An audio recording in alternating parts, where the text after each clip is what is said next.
मुळात म्हणजे एकच सांगेन की हा विजय माझा नसून ज्या लोकांनी, ज्या नागरिकांनी, ज्या माता भगिनींनी, ज्या मित्रपरिवारानं व आपल्या सर्वांचे लाडके नेते आमदार शिवेंद्रसिंहराजे भोसले बाबाराजेंनी जो माझ्या विश्वास ठेवला आणि आज मला वाटतं सातारामध्ये 1 नंबर सीट आपली विजय झालेली आहे। आज माझी 4थी टर्म चालू होते।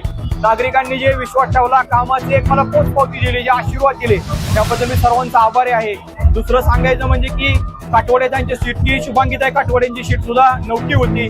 बाबाराजेंनी ही जबाबदारी पार पडली, ती सुद्धा सीट विरोधकाचे डिपॉझिट करून मी निवडून आणलेले।